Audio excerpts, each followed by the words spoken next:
Tu peux pas être entrepreneur à 50%. T'es entrepreneur à 100%, et donc ta vie pro et ta vie perso sont mixées en permanence. Et il faut que tu trouves un endroit où tu peux quand même te libérer de tout ça, et qui est pas que la maison, parce que ta femme et tes enfants, ils sont pas là pour être ton exutoire. Où est-ce que tu peux te lâcher? Alors le sport, c'est génial, etc. Mais moi, ce que je veux, c'est créer un endroit où les gens peuvent respirer, reprendre de l'énergie, se retrouver. Quand tu te retrouves avec 30 chefs d'entreprise qui ont au téléphone leurs femmes, leurs copains, certains sont dans le milieu médical, ont des infos que tu n'as pas officielles, qui viennent de l'Est de la France, qui disent « Oh là, il y a des gens qui sont en train de mourir, il y a des médecins qui sont en difficulté, etc. » Qu'est-ce que tu fais? Comment tu gères cette crise? Comment tu fais en sorte de ramener tout le monde chez soi et que ça se passe bien? Moi, j'étais pas prêt. Ça peut te paraître incroyable, mais au début, j'ai lancé le club, j'avais même pas de fees annuelles, quoi. Je pouvais pas embaucher des collabs, je m'en sortais pas, quoi. Et là, t'as un participant qui dit, pas de problème, j'avance. Dans 2 heures, il y a 100 000 euros sur tel compte. Moi, aujourd'hui, tu viens, tu me fais une offre à 5 millions d'euros, je te le vends pas. Non, mais pas à 5, mais ah, c'est pas assez. Bon, à 10. Est-ce que je te le vends à 10? C'est ça. Je me suis pas trompé, mais je vois que c'est marqué. T'es sûr que t'es en règle ou pas? 50, ouais. Je crois que normalement, je suis en règle. Je compte beaucoup sur Jayan, que je salue d'Orso Media, qui règle la régie, parce que moi, je me fais pas confiance sur aucun bouton de cet appareil monumental que j'ai en face de moi. Écoute ton oreillette. Et mon oreillette qui est là, et les gens qui me posent des questions en live, les 300 000 personnes de l'autre côté du micro. En tout cas, Laurent, ravi de passer ce moment avec toi. Merci Mathieu, bonjour. Bonjour. On était là en train de justement de parler avec Mathieu, parce qu'on est actuellement chez Orso Media, donc qui est le fief de Christopher Simonelli, et puis aussi de Mathieu Stéphanie, qui est un de tes clients, qui a été le mien aussi, puisqu'il a été dans le club Bootstrap, puisqu'il se définit à la fois par ce côté entrepreneur qui fait créer des boîtes rentables, qui est podcasteur, qui est indépendant, qui n'est pas là pour faire une grosse start-up, et qui d'ailleurs n'aime tout simplement pas manager. Il en parle même dans l'épisode qu'on a fait ensemble. Puis il a un autre volet aussi qui est le sportif, hein. Il est addict au running, au trail, à tous ces métiers-là, mais il est aussi très bon kitesurfer, je crois. En tout cas, il en a fait plusieurs fois avec toi. C'est, comme on dit chez nous, un haut potentiel, tu sais, kitesurf. On a 2 sports en commun, le hockey sur glace qu'on a fait tous les deux, et puis le kitesurf qu'on pratique de temps en temps ensemble, notamment quand il vient chez Kite & Connect. Hockey sur glace, ça fait du hockey sur glace? Oui. J'ai grandi en Normandie, à Rouen, et c'était le sport, les Dragons de Rouen, c'est une institution, et j'ai eu la chance de faire quelques années de hockey sur glace. Ah oui, ben en fait, non, mais tu me dis ça, je suis un peu honte, parce que j'ai quand même fait toutes mes études, mes prépas à Rouen. Donc, je le sais en plus, mais j'avais zappé. C'est vrai qu'en fait, il y a le Canada et il y a les Dragons de Rouen.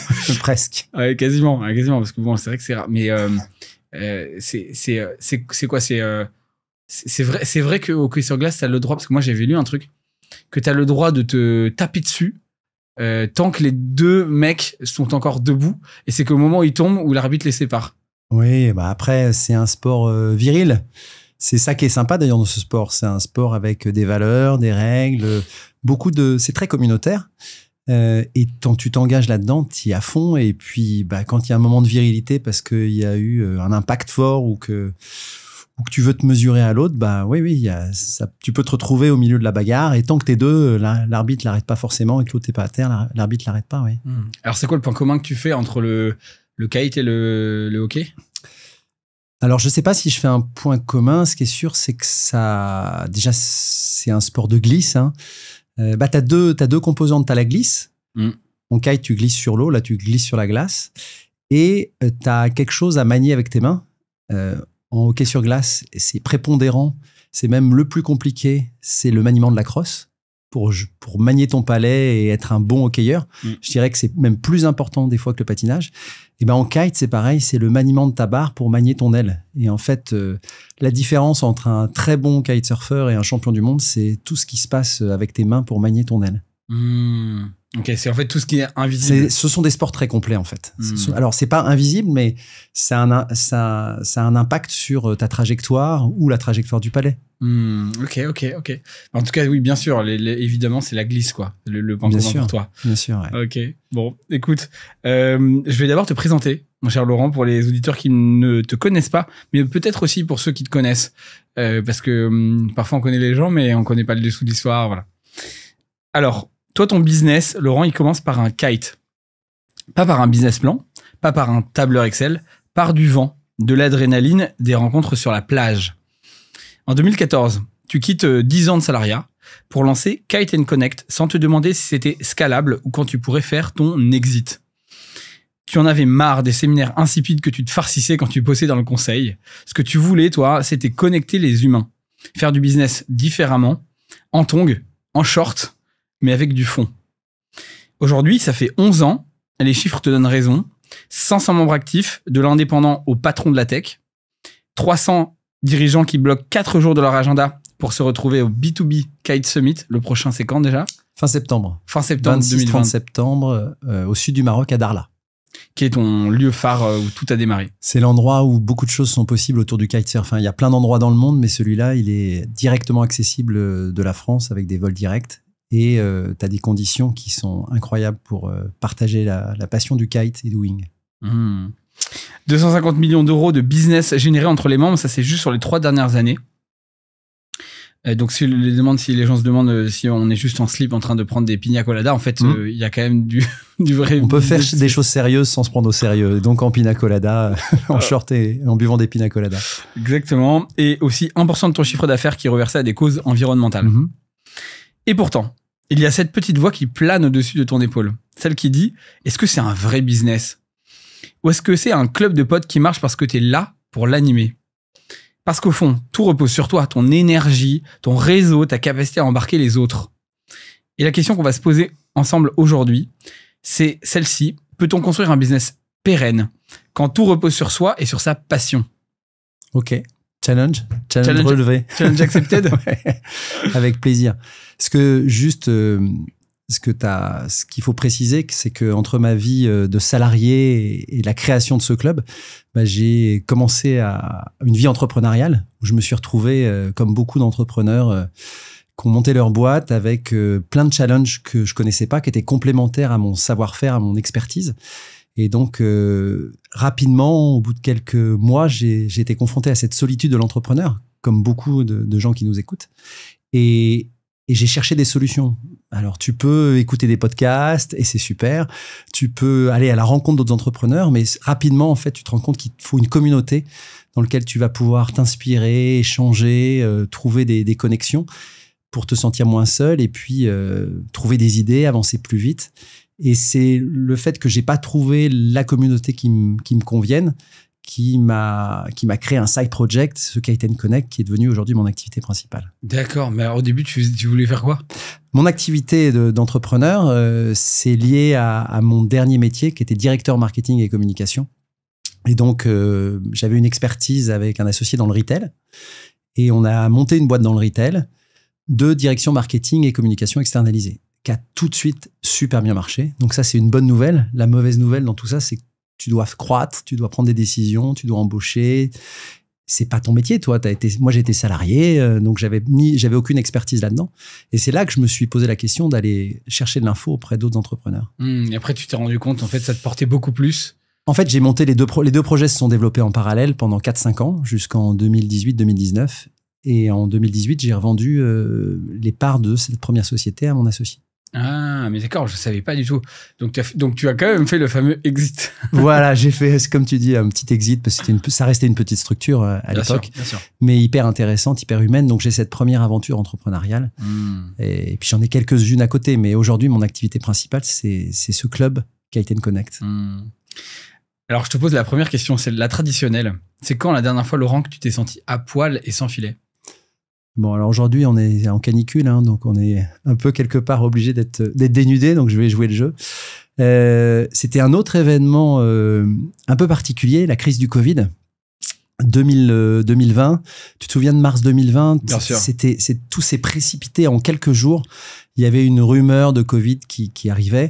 Et nous, on avait un agenda déjà avec le club très organisé. Et au mois de mars 2020, on avait un événement, un camp, ça s'appelle des business camps. Donc, on part une trentaine, 30-35 personnes et on part au Maroc en mars 2020, 3-4 jours avant l'annonce officielle du Covid.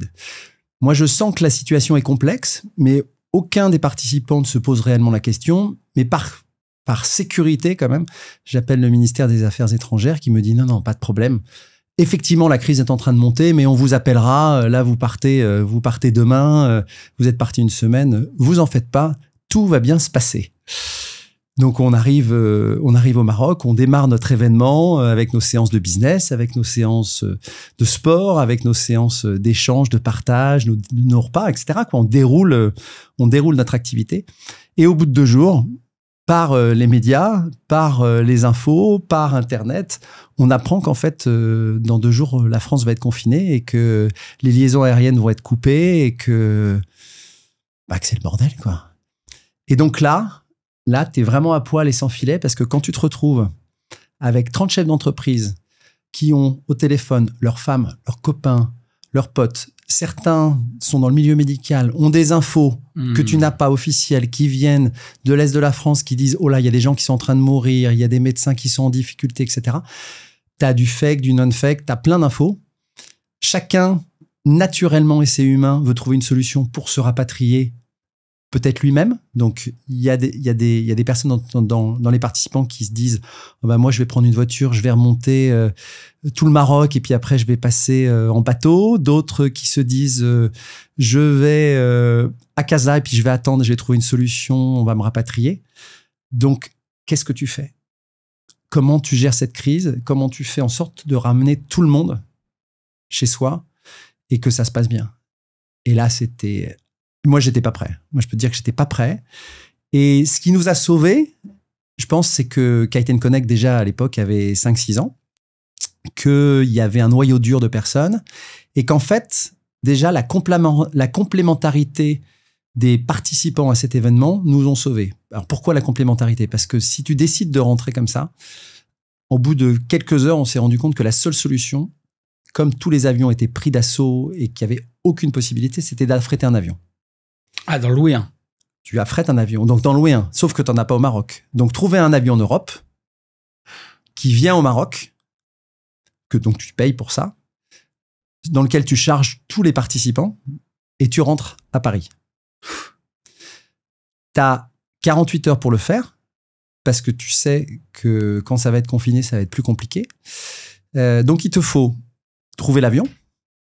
Donc, il te faut les réseaux pour trouver l'avion. Il se trouve que dans l'équipe organisation, dans mon équipe organisation, il y avait quelqu'un qui avait travaillé pour une compagnie aérienne privée et qui avait le contact. Hasard, génial, on appelle. Ok, très bien, on peut vous trouver un avion. Par contre, il faut payer 100 000 euros là, tout de suite, dans les 3 heures. Parce que de toute manière, après, ça sera trop tard. Donc, deuxième challenge, qui a 100 000 euros? Et là, tu as un participant qui dit, pas de problème, j'avance. Dans 2 heures, il y a 100 000 euros sur tel compte. Bam! Là, tu te dis, mais il est en train de se passer un truc, tout le monde est en train de se réunir. Tu arrives à fédérer les gens et à la ramener tous alors que c'était la panique générale. Tu as mis 24 heures pour trouver cette solution-là. Et là, tu commences à te dire, ouais, on va trouver, on va y arriver, on va s'en sortir. Le contrat est signé, l'avion décolle, arrive au Maroc. Et on sait qu'on va repartir dans quelques heures. Et là, on te dit non, vous ne pouvez pas partir parce qu'en fait, vous n'avez pas les autorisations aériennes de voler. Et là, il se trouve que moi, jusqu'à maintenant, en fait, j'avais rien fait. Tu vois, j'avais pas trouvé l'avion, j'avais pas trouvé le cash, j'avais juste essayé de fédérer les gens. Il se trouve que j'ai une relation par un ami au ministère. Et là, on arrive à parler à l'ambassadeur. Et l'ambassadeur dit « Ok, je vais faire ce qu'il faut pour vous avoir les autorisations aériennes. » Et là, waouh, t'arrives à mettre tes 35 gars et filles dans l'avion. Tu sais que tu vas rentrer. L'avion décolle du Maroc. Commence à passer la Méditerranée. Et là, il y a le commandant de bord qui m'appelle, qui me dit « Monsieur Witt, il y a un problème. » J'arrive. Et là, il me dit « Regardez. » Et là, sur son radar, il me montre des avions qui font demi-tour. Je lui dis « Mais qu'est-ce qui se passe ?» En fait, il semblerait que toutes les autorisations soient pas valables. Vous êtes sûr que votre autorisation, elle est valable? Et là, tu sais que tu as 10 minutes pour être sûr que ton autorisation est valable. Donc, tu fais un appel en vol, tu arrives à rappeler l'ambassadeur et en fait, il s'était trompé dans un des numéros, etc. Il est valide et là, on passe. Et on arrive en pleine nuit au Bourget à 3 heures du mat. Wow. Les taxis privés viennent nous chercher. Et tu as vécu avec tes membres, clients, une aventure humaine de ouf. Ah bah c'est clair. De ouf. Et on ne se serait pas sorti tout seul. Et t'as beau être l'organisateur, porter le poids, en fait, c'est la communauté qui nous a sauvés. C'est le travail à plusieurs, le réseau, le brainstorming. Et ça a été un moment compliqué, très émotionnel. Et avec le recul, ça a créé des liens très particuliers entre les gens qui étaient là-bas, quoi. Alors, pourquoi ça m'est venu, mais je me suis dit, en fin de compte, dans ces périodes-là, t'es quand même prêt à claquer 9 ou 10 000 balles par personne pour te dire, là, je rentre chez moi dans les conditions les plus rapides et les plus safe possibles, quoi. Alors, oui et non. Parce que l'humain est ainsi fait que certaines personnes se disent qu'ils vont pouvoir le faire, mais par d'autres moyens, qui coûtent moins cher, que c'est la responsabilité de l'organisateur, que c'est la responsabilité du gouvernement de nous rapatrier. Donc pour la petite histoire, cette personne qui nous a avancé l'argent, avec tellement d'humanité, avec tellement de bienveillance, que je remercie aujourd'hui encore, tu vois, Thibaut, il a fait ça. On peut le citer ou Ouais, Thibaut Pinot-Valenciennes, il s'appelle. D'accord. Il a fait ça et moi, ça m'a bluffé, tu vois. Et moi, j'ai contribué. Mais ma boîte, à l'époque, elle n'avait pas beaucoup d'argent. J'ai contribué à rembourser ma part, celle de quelques participants, celle des coachs. Mais je sais que Thibaut, il a participé à 30, 40, 50%. Il a jamais voulu me dire de ce rapatriement. Il y a plein de gens qui l'ont jamais remboursé, quoi. Soit parce qu'ils n'avaient pas les moyens, soit parce que... Mais bon, l'important, tu vois, c'est qu'on ait rapatrié tout le monde, que tout le monde était sain et sauf, qu'on ait laissé personne sur le carreau, et que tout le monde ait retrouvé sa famille. Parce qu'en fait, on a oublié, mais cette arrivée du Covid, ce premier confinement, il a été hyper violent. Hyper violent. En tout cas, c'est vrai que c'est une expérience sociale que vous avez vécue. C'est-à-dire qu'il y a un peu de tout là-dedans. Il y a comment les gens réagissent quand il y a un problème de santé et que du coup, tu te sens menacé par les autres, en fait, par la présence des autres. En plus, hein, c'est ça, parce que ça, vous avez dû le vivre aussi, j'imagine. Tu te mets peut-être à douter, hein, mais est-ce que l'un ou l'autre a le Covid? Alors, vous aviez peut-être fait des tests avant? Alors, non, par contre, il fallait faire des tests avant de rentrer, donc on a été obligé de faire des tests juste la veille. Ça a été ça. Cette partie-là, ça, sur d'autres camps, sur d'autres événements après, quand il y a eu la deuxième, troisième phase de Covid, ça s'est passé où il y avait suspicion entre personnes de qui a le Covid, qui a pas le Covid. Là, on n'avait pas ce sujet-là. Le problème, c'est plus que faire adhérer tout le monde, si tu veux avoir le leadership pour faire adhérer tout le monde à la solution. Il y a des gens qui voulaient rester sur place. Mais moi, je voulais laisser personne sur le carreau. Il y a des gens qui voulaient rester sur place parce qu'ils m'ont dit, je vais rester 1 semaine, 2 semaines, et puis je trouverai une solution après. Mais c'est ta responsabilité, c'est une responsabilité collective. Et moi, je serais resté peut-être avec ceux qui voulaient rester si on n'avait pas réussi à les convaincre. En fait, de toute façon, tu étais obligé légalement, non, en tant qu'organisateur? Je sais, je peux pas te dire parce que là, on est tellement dans une... Humainement, je peux te donner ma réponse, c'est celle que je te donne. Mais légalement, tous mes assureurs, ils m'ont dit, de toute manière, c'est les petites clauses... elles sautent. Monsieur Witt, elles n'existent pas, hein, de toute manière. C'est votre problème. Tout ça, c'est hors contrat. Waouh. Ouais, voilà. C'est un beau à poil les empilés.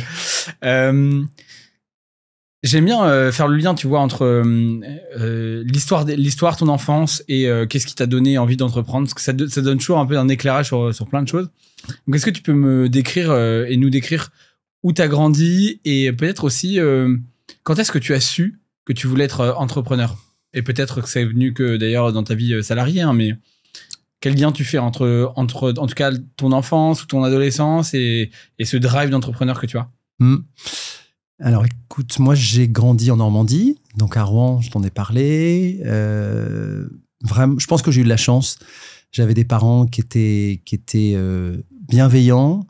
J'ai un petit frère. On a grandi dans une atmosphère vraiment, vraiment super. Une petite maison en région rouennaise. Bonne bande de potes, du sport, sport de glisse. Voilà, j'étais parents dans le milieu médical, pharmaceutique, tous les deux des pharmaciens, donc quelque part une forme d'entrepreneuriat. Mais ils me l'ont pas franchement transmis pour ça. Ils m'ont surtout appris les valeurs, le partage, l'échange. Et donc, moi j'ai grandi, si tu veux, avec cette envie de vivre des choses un peu sympas, de kiffer ma vie. Je pense que ça c'est toujours quelque chose que j'ai ressenti. J'ai essayé de le vivre à travers des sports, à travers beaucoup de voyages. Et très vite, j'ai eu envie de voyager. et de trouver le bon rapport entre le voyage, le plaisir. Donc, j'ai fait une école d'ingé, j'ai fait une maths sup, maths spé, et après j'ai fait une école d'ingénieur. Mais j'étais pas vraiment prêt à bosser en fait. J'avais envie de kiffer au maximum et j'ai trouvé le bon plan à l'époque qui était faire son service national en tant que coopérant.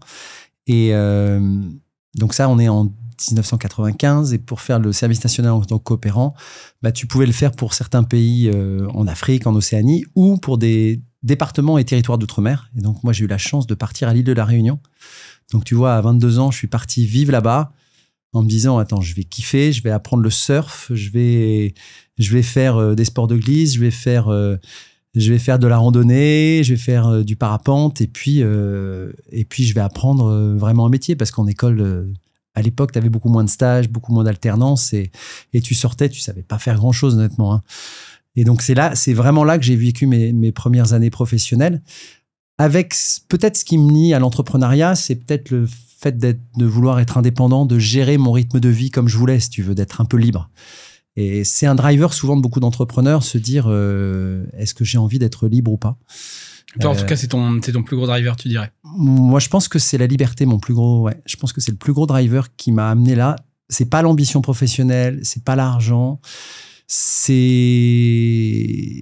tu vois, par exemple, j'avais une porte qui était possible, qui était de me dire, avec 2 parents pharmaciens, il y a sûrement une voie possible de reprendre les pharmacies, de faire des études de pharma. Et puis, mais pour moi, c'était m'attacher à un lieu, m'attacher à une boutique, parce que c'est du retail et du conseil. Et c'était pour moi une option peut-être un peu fermée. Donc, diplôme d'ingénieur, tu peux tout faire, tu peux bosser partout dans le monde. Et puis, bah, si je suis salarié, je suis salarié. Donc, j'ai commencé à bosser au Conseil général de La Réunion. J'ai trouvé rapidement les limites à tout ça. Et puis, j'ai eu de la chance parce que à ce moment-là, être ingénieur dans un département comme La Réunion, c'était ingénieur télécom en plus. C'était vraiment une bonne carte de visite. Donc, je me suis fait embaucher par un garçon qui m'a beaucoup inspiré, qui s'appelle Michel, qui avait monté sa petite boutique et qui m'a appris le commerce que je savais pas faire, qui m'a appris un peu comment il gérait sa boîte, comment il recrutait, etc. Et donc, ma première expérience vraiment professionnelle a été d'être le bras droit, si tu veux, d'un chef d'entreprise qui était fun, qui avait envie de se marrer. Quand il avait pas envie de faire le deal, il allait pas signer le deal. Quand il avait envie, il passait 3 heures avec un client, même si le deal était pas important. En fait, il avait la volonté de kiffer et puis de développer une boîte, d'avoir des salariés, de monter quelque chose qui avait du sens pour lui. C'est une question tout de suite qui me vient, tu vois. Et je pense que c'est très souvent, en tout cas en France, il y a cette croyance qu'il faut on réussit dans la douleur, tu vois. Il faut souffrir pour réussir, il faut suer, il faut voilà, ça doit être douloureux. Et puis d'ailleurs, il y a beaucoup d'entrepreneurs qui ont fait leur boîte sur une opportunité de marché, tu vois, parce que t'as vu, c'est quand même l'archétype de la startup, c'est tu analyses des chiffres clés, tu vois, et c'est pour ça que d'ailleurs c'est devenu professionnel le fait d'entreprendre. Là où c'était, je pense encore il y a 50 ans ou même peut-être juste il y a 20, le fait de suivre un peu ton instinct et d'aller vers quelque chose qui t'a plu et de faire un peu de bric et de broc. Aujourd'hui, il y a des startup studios qui vont t'apprendre en 18 mois comment lancer le prochain SaaS B2B qui va cartonner. T'as des usines à startup comme Rocket Internet. Enfin, tu vois, ça s'est professionnalisé, quoi, en gros. Et du coup, je trouve qu'il y a quand même beaucoup de boîtes sur le marché. Alors, c'est très vrai, je trouve, dans la tech, mais je pense que t'as beaucoup aussi de patrons dans la tech, de gens qui sont... c'est pas vraiment... Leur business, c'est pas leur passion, tu vois. C'est un projet, en fait. C'est un projet comme un autre. Toi, c'est très différent. Et voilà. Comment tu répondrais à ça, tu vois? Est-ce qu'il faut souffrir pour réussir? Tu le vois comment ça? Alors, déjà par rapport à nous chez Captain Connect, on a des entrepreneurs de toutes les tailles, des garçons et des femmes qui ont des boîtes de 3 personnes à 5000. Dans l'industrie, dans le service, dans la tech aussi. Mais vraiment, je sais pas si c'est représentatif, mais en tout cas, c'est très proche de l'écosystème global que tu trouves en France dans les PME, TPE, TPI. Et donc, il y a des gens dans la tech, mais dans plein de domaines. Après, tu as des entrepreneurs qui montent des boîtes pour répondre à un besoin, un magasin, une offre qui existe, et puis pour essayer de faire mieux que les autres, une boîte de plomberie, etc. Et c'est souvent lié à comment être le meilleur possible, au meilleur prix. Et donc, c'est beaucoup de travail. Moi, je pense qu'avant la douleur, il y a le travail. C'est-à-dire qu'il faut évidemment bien travailler pour réussir sa boîte. Après, est-ce qu'il faut souffrir? Effectivement, moi, je pense pas. Je pense que la souffrance, soit c'est parce qu'on aime ça et qu'on aime y arriver dans la douleur et qu'on aime se challenger. Ce qui est sûr, c'est que il faut comprendre quel est ton driver. Là, tu viens de me parler de SaaS qui vont cartonner, etc. Est-ce que ton driver, c'est l'argent? Et là, donc, tu es prêt à accepter de la douleur. Mais si ton driver, c'est de servir les clients, c'est le kiff, c'est un certain nombre de choses, ça m'étonnerait que tu acceptes de souffrir. Donc, en fait, je pense que ça dépend beaucoup de qu'est-ce que tu veux faire? Qu'est-ce que tu veux arriver? Quel est ton objectif à travers ton entreprise? Est-ce que c'est de faire grandir une boîte? Pardon? Et toi, du coup, c'est quoi? Moi, dans toutes les... Mais pas qu'en tant qu'entrepreneur, parce que, comme tu l'as dit, j'ai été un peu plus de 10 ans salarié. Et puis après, j'ai pris un autre chemin pour créer mes propres projets. Mais je pense que en tant que salarié ou en tant qu'entrepreneur, mes drivers ont toujours été les mêmes, c'est-à-dire donner je veux pas utiliser les mots galvaudés en fait, mais c'est à un moment ou un autre que l'expérience que tu vis avec tes collaborateurs, avec tes clients soit la meilleure possible. Moi, je crois beaucoup à l'expérience. Je crois beaucoup qu'on est là, ensemble, là pour vivre un bon moment et vivre une bonne expérience. Tu peux retenir des tips, tu peux retenir des choses et sortir de là et dire, OK, je vais impacter sur ma vie différentes choses. Mais déjà, passer un bon moment, passer une bonne expérience. Comme quand je recrute quelqu'un chez Kite & Connect, ce qui m'importe, c'est d'aller prendre un café avec lui et je me dis, wow, on a passé un bon moment. En fait, il y a eu un échange, il s'est passé un truc et je ressors de là avec de l'énergie ou du boost, etc. Et quand tu fais un deal avec un client, quand tu rénoves ta maison, la différence entre un bon artisan et un mauvais artisan, je pense pas que ça soit le prix que tu payes. Je pense que c'est le ressenti que tu as à la fin en disant, ouais, le mec, il a bien bossé, il m'a donné les bons conseils, en fait, il m'a permis d'optimiser ça et finalement, mon aménagement chez moi, il est plus smart parce que le gars, il m'a trouvé 2-3 bonnes idées. Tu sais, c'est toujours cet extra miles ou ce petit truc. Et donc, en fait, on peut résumer ça au kiff, à plein de choses, mais quand tu creuses, en fait, derrière, il y a l'expérience que tu fais vivre à travers ta boîte. Et c'est ça qui fait que le matin, quand tu te lèves, en fait, tu as envie de, toi, Mathieu, de faire tes podcasts ou moi, d'emmener des gens vivre des expériences ou là, tu vois, ce matin, ça fait 10 ans que j'ai Kite & Connect. Ce matin, pour la première fois, j'ai lancé un nouveau format qui est un café d'entrepreneurs. J'invite chez moi 8 entrepreneurs qui se connaissent pas. On fait un tour de table et puis on parle des problématiques du moment. Et ce matin, on a parlé de trucs passionnants. Je me suis rendu compte que les difficultés que je pensais que certains avaient, en fait, c'était pas les bonnes. Et tu as 3-4 connexions qui se sont faites. On est un petit groupe au total, on est 400, 400-500 chez Kite & Connect. Et il y a plein de connexions qui se sont faites et de gens qui vont s'aider et qui repartent avec une super expérience juste en mettant... Donc, on a plein de choses à inventer tous les jours pour être ensemble plus fort, quoi. Attends, il y a un truc qui est frappant aussi que tu viens de dire, c'est que, et ça correspond aussi à mon intro, c'est que tu reçois les gens chez toi. Ça, c'est quand même très particulier, tu vois. C'est-à-dire que même un restaurateur, on pourrait dire qu'il restaure les gens chez lui, mais ça reste son business, c'est un autre lieu que chez lui. C'est un lieu qu'il loue pour son business. C'est ça. Et toi, tu me l'as dit, d'ailleurs, tu fais tes dîners souvent chez toi. Alors, tu vas nous expliquer un peu où tu vis, c'est quand même particulier, mais tu fais les événements chez toi, les petits déjà. Ça te dérange pas, tu vois, tu te dis pas, mais j'ai quand même envie d'avoir une frontière entre ma vie personnelle et puis mon business. Ouais. C'est une bonne question et il y en a certains qui disent le faire. En fait, ma femme te dirait, ouais, ça peut être par certains moments, on a fait pire que ça. Pendant 8 ans, les bureaux étaient à la maison. Donc, donc il y avait les collaborateurs qui arrivaient à 9h du mat et qui repartaient à 18h. La dinguerie. Ouais, c'est la dinguerie. Mais moi, il y a, quand tu veux créer des choses authentiques, en fait, si tu veux accélérer les relations, les connexions entre les gens, si tu veux que les gens se livrent, moi, je suis persuadé qu'il faut être vrai. Et pour être vrai, déjà, faut s'ouvrir. Et le premier acte pour s'ouvrir, c'est de dire welcome. Viens à la maison, je t'accueille. Et autour de la table à la maison, on va partager, on va échanger.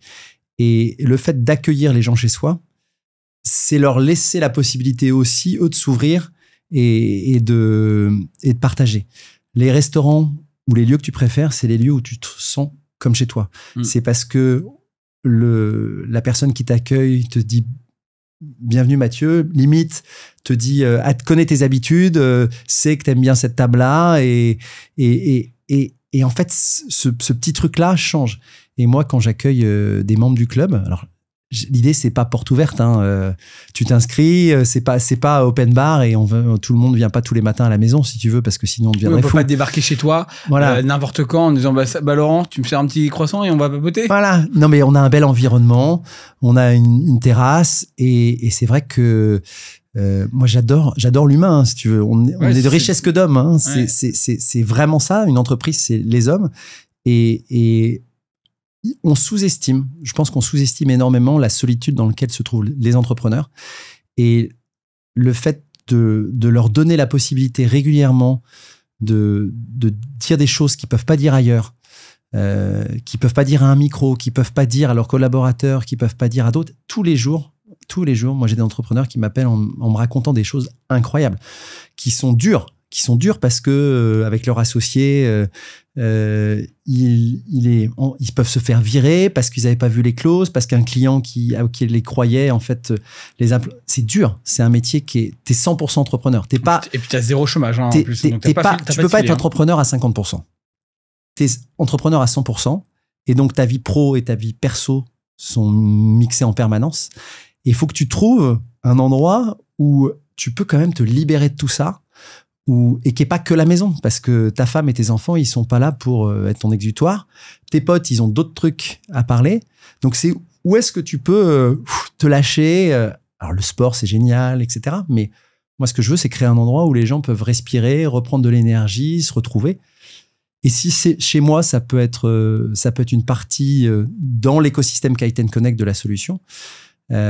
Effectivement, moi, j'ai rien inventé, hein. J'ai juste adapté le concept qu'avait mis en œuvre un peu de matière médiatique Thierry Ardisson quand il recevait chez lui Faubourg Saint-Honoré dans les années 2000 une émission de télé où il recevait d'abord dans sa cuisine un invité. Il préparait le repas. Il y avait déjà Laurent Baffy dans cette émission ou pas? Ouais, il y avait Laurent Baffy qui a fait un certain nombre d'épisodes. Et qui faisait sniper déjà. Qui faisait un peu le sniper. Ouais. Et après, il y avait une table, évidemment, caméra travelling, etc., avec tout ce qu'il y avait. Et puis, dans ce tour de table, tu avais toujours 6-7 invités. Et puis, ça se vannait, ça racontait des histoires. Ce qui est super intéressant, c'est que tout le monde s'écoutait. Moi, c'est ça aussi qui m'intéresse dans les tours de table à la maison. T'as pas 4 discussions, t'as une discussion. Donc, j'ai mis en place des solutions, des règles. Pas chiante parce que j'aime bien la liberté, mais avec une espèce de bâton. Donner les règles, je pense que c'est intéressant que tu le donnes. Parce que pour avoir vécu aussi ce sujet de communauté, la différence entre réunir des gens de qualité et qui se passe quelque chose vraiment, qui est vraiment cette authenticité et ce lâcher prise en fait des participants, qui a une écoute, qui est une forme d'osmose collective, qui n'est pas un ensemble d'individualités. En plus, les entrepreneurs, souvent, c'est des caractères. Donc t'as de l'ego. Voilà, t'as plein de trucs. Elle est fine, tu vois. Il faut vraiment, il y a peu de choses qui vont faire que ça bascule dans un moment un peu classique, type, je sais pas, des clubs BNI. C'est quoi la recette? Voilà. C'est quoi la recette? Ouais, non mais c'est vrai, c'est ça. C'est quoi ta recette en fait?